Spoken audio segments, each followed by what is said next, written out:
আপনারা যারা জানুয়ারি সেশনে অর্থাৎ এই অগাস্টে অ্যাপ্লাই করবেন ফিনল্যান্ডে হায়ার স্টাডিজের জন্য, অনেকে বারবার আমাকে মেসেজ দিয়েছেন যে ভাইয়া কোথা থেকে শুরু করব, স্টেপগুলো কী কী যদি একটু আলোচনা করতেন। তো আপনাদের সুবিধার জন্য বলি, আপনাদের সর্বপ্রথম যে স্টেপ সেটা হচ্ছে আপনাদের আইএলটিএস স্কোরটা কমপ্লিট করা। ব্যাচেলারে যারা অ্যাপ্লাই করবেন তাদের আইএলটিএস স্কোর মিনিমাম 6 লাগবে, এবং মাস্টার্সে যারা অ্যাপ্লাই করবেন তাদের আইএলটিএস স্কোর মিনিমাম 6.5 লাগবে।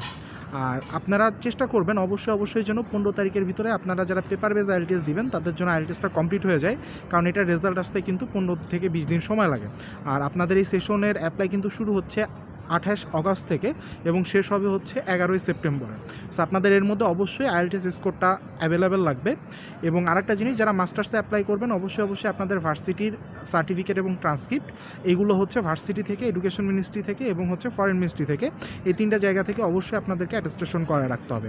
ব্যাচেলরে যারা করবেন তাদের অ্যাটেস্টেশনের প্রয়োজন নাই। অনেকে স্পাউস সহ অ্যাপ্লাই করবেন, তাদের ম্যারেজ সার্টিফিকেট বা হচ্ছে নিকানামা এটাও আপাতত অ্যাটেস্টেশনের প্রয়োজন নেই। আপনারা অফার লেটার পাওয়ার পর পর্যাপ্ত টাইম পাবেন, তখন আপনারা এটা ফরেন মিনিস্ট্রি থেকে অ্যাটেস্টেশন করাতে পারবেন। ওকে। আর এই সেশনে কনসালটেন্সি নিয়ে অনেকে আমাকে নক করেছেন যে ভাই আপনার সাথে কনসালটেন্সি সার্ভিসটা প্রয়োজন, তারা আমার ইনবক্সে নক করতে পারেন অথবা আমার হোয়াটসঅ্যাপে নক করতে পারেন। আমি আপনাদের সাথে ইনশাল্লাহ কন্ট্যাক্ট করে নিব। সবাইকে অগ্রিম শুভেচ্ছা।